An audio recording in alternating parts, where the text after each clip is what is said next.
Cordial saludo, estudiantes. Esta es la clase sobre el sistema circulatorio.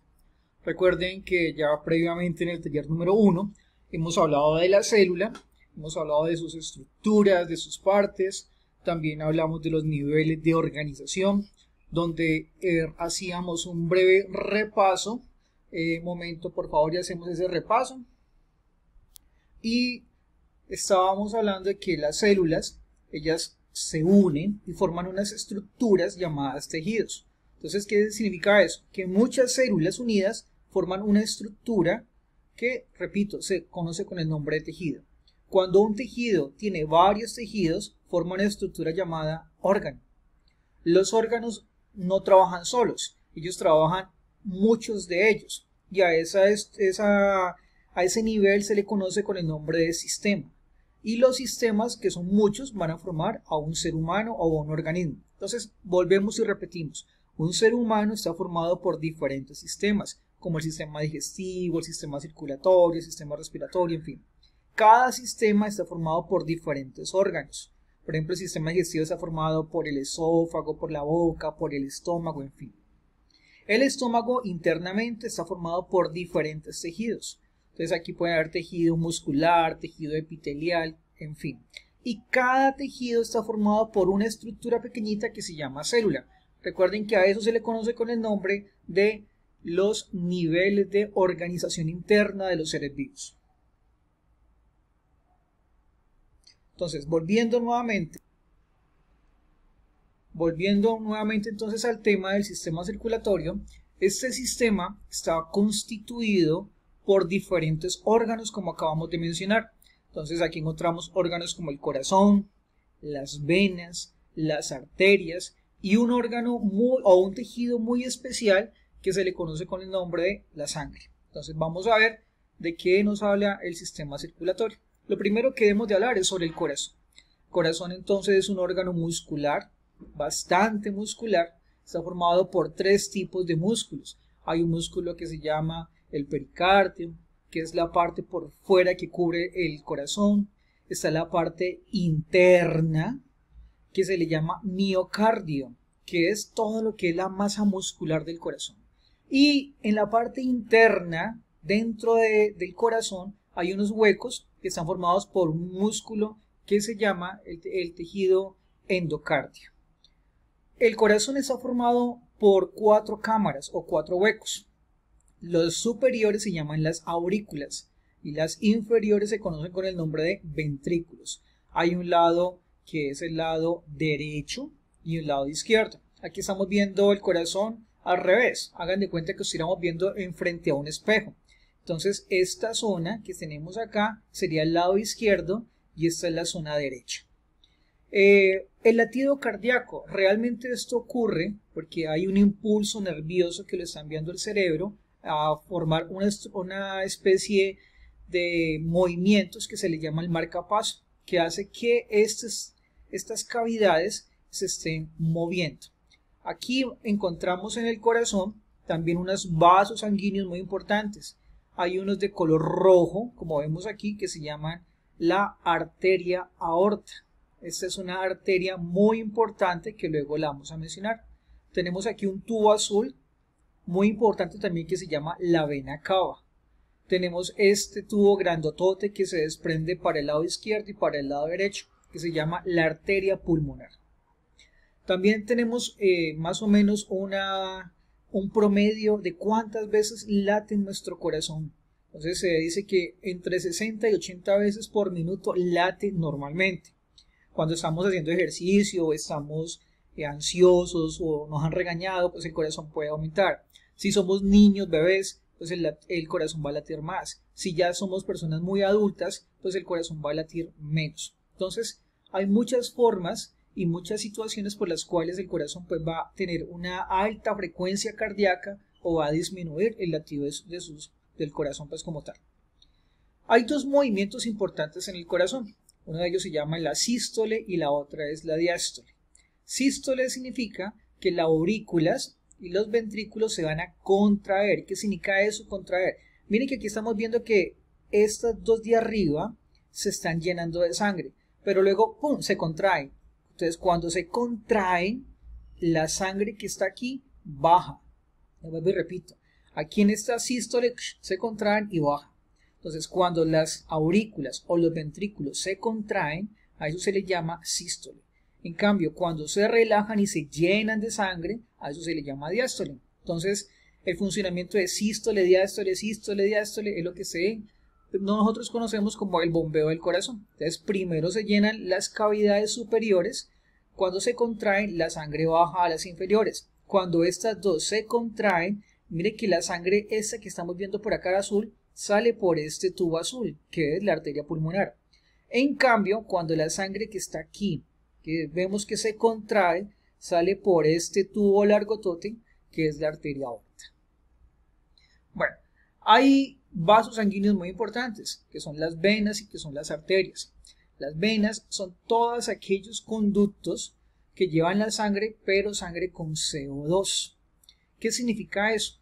Nosotros en nuestra sangre transportamos dos gases importantes, oxígeno que respiramos y el CO2 que expulsamos. Cuando la sangre tiene mucho CO2, tiende a tener un color, y el color es azul. Por eso es que nosotros en los libros o en los videos vemos siempre que hay uno que tiene color rojo y el otro color como azulito. Entonces esa sangre que vemos como medio azulada es donde llevamos sangre con CO2 y que son las venas las que están transportando esa sangre. En cambio, las arterias son esos tubos que nosotros vemos rojos y que están llevando oxígeno. Resulta que en la sangre nosotros tenemos unas células especiales llamadas glóbulos rojos. Ellas tienen una molécula muy importante llamada hemoglobina. Cuando ella entra en contacto con el oxígeno, inmediatamente se oxida y tiene ese color rojo. Por eso entonces distinguimos las venas de las arterias, porque unas son rojas, las arterias, y las venas son de color azul. Bueno, aquí algo muy importante. Esta que tenemos aquí, esta roja, es la arteria aorta, que es la más importante del cuerpo. Y esta azul que vemos aquí es la vena cava, que es la más importante del cuerpo. ¿Son las únicas venas que hay? No, hay muchísimas venas, pero esas son las dos más importantes. Tenemos entonces ahora lo que es la sangre. La sangre está formada por un líquido, donde encontramos inicialmente una estructura llamada plasma. ¿Qué es el plasma? Es un líquido que está formado por agua, por minerales, por proteínas.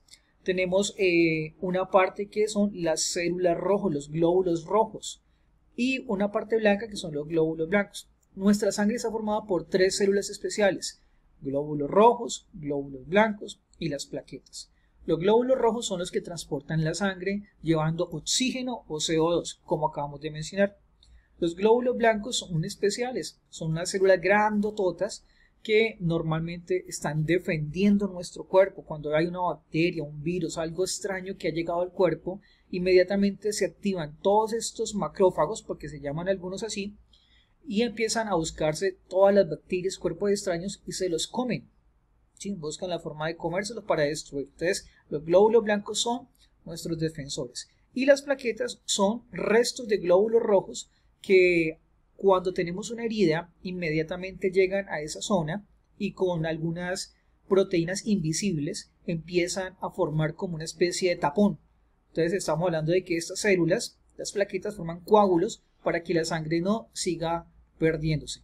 Desde luego que hablamos de esto cuando las heridas son pequeñas. Cuando una herida es muy grande, pues ya realmente es imposible taponar, por ejemplo, una herida que es bastante grandísima. Bueno, antes de hablar de las enfermedades, algo muy importante con los movimientos del corazón. La sangre en el corazón normalmente hace digamos un ciclo. La sangre siempre entra por esta vena. Vemos que por acá arriba entra y por abajo también. Entonces la vena cava lleva la sangre aquí a la aurícula derecha. Cuando la sangre está aquí, esta sangre tiene CO2, baja al ventrículo derecho. Este ventrículo derecho, cuando se contrae, envía la sangre por la arteria pulmonar hacia los pulmones. Entonces, uno va para el pulmón izquierdo y la otra va para el pulmón derecho. ¿Para qué lleva esa sangre? Esa sangre tiene CO2 y nuestro pulmón tiene que encargarse de botar ese CO2 después con el proceso de la respiración. La sangre no se puede quedar en el pulmón. la sangre vuelve y regresa al corazón, pero regresan por estos tubitos que ustedes ven aquí. Estas se llaman las venas pulmonares. Hay dos aquí en el lado izquierdo y aquí habría otras dos en el lado derecho. Entonces la sangre viene, pero ya no viene con CO2, viene con oxígeno. Entonces la sangre ingresa aquí, se llena lo que es la aurícula izquierda, luego baja al ventrículo izquierdo. Y cuando sale del ventrículo izquierdo, sale por ese tubo grandotote que se llama la arteria aorta. Esa baja y le lleva sangre a todas las partes inferiores del cuerpo. Pero acá arriba hay tres pedazos que también le llevan sangre a la zona del cuello y la cabeza. Cuando la sangre sale, va para los órganos. Allá les da el oxígeno y cuando las células de nuestros cuerpos toman el oxígeno, le entregan nuevamente CO2 a la célula, al glóbulo rojo. Y el glóbulo rojo vuelve y otra vez entra por este lado. Vuelve otra vez aquí, baja acá, sale para el pulmón, otra vez regresa del pulmón, entra acá, baja otra vez acá y sale otra vez para el cuerpo. Y vuelve y otra vez se cumple ese ciclo. A eso nosotros le conocemos con el nombre de circulación mayor. Bueno, ahorita sí vamos a hablar algo de las enfermedades. El infarto cardíaco normalmente ocurre porque nosotros tenemos malos hábitos. Fumamos, nos alimentamos mal, tenemos estrés, no hacemos deportes, nuestras arterias se pueden llenar de grasa. Entonces, todo ese tipo de situaciones pueden generar trombos. ¿Qué es un trombo? Que se taponan las venas y las arterias que están dentro del corazón y eso lo que hace es que no llegue el oxígeno al corazón y por lo tanto muchas células pueden morir y eso genera un infarto cardíaco. Las varices normalmente son las venitas que se brotan a veces en algunas personas por estar muchas horas de pie o por tener sobrepeso. Entonces van saliendo todas esas inflamación de venas y esto, repito, genera inflamación, dolor. Hay tratamientos, claros. Los tratamientos incluyen, por ejemplo, aplicación de ciertos medicamentos, de algunas cremas, se mandan ejercicios, se les pide a las personas evitar el uso de tacones altos, en fin. ¿Por qué es importante cuidar mi corazón? Entonces hay que tener un estilo saludable, hacer deporte, tratar de evitar el estrés, alimentarnos sanamente, no consumir tantas grasas, tantos azúcares, sino tener una dieta muy balanceada. Aquí tenemos evitar los fritos, las hamburguesas, acudir al médico si me siento mal, tomar la presión arterial, no todo el tiempo. Si yo soy un niño, pues no, pero por ejemplo de una persona adulta sí es importante que regularmente cada 6 meses tenga un chequeo de la presión arterial. No fumar, no beber alcohol. Eso pues desde luego un niño no lo va a hacer, pero pues cuando estemos adultos sí debemos tener mucho cuidado con esto. Beber mucha agua, consumir alimentos. Hay alimentos que son muy importantes para nuestro corazón. Hablamos del ajo y la cebolla. Entonces, como vemos, realmente este sistema es muy importante. A veces no lo cuidamos y de ahí la importancia de que nosotros tengamos buenos hábitos para cuidar nuestro corazón.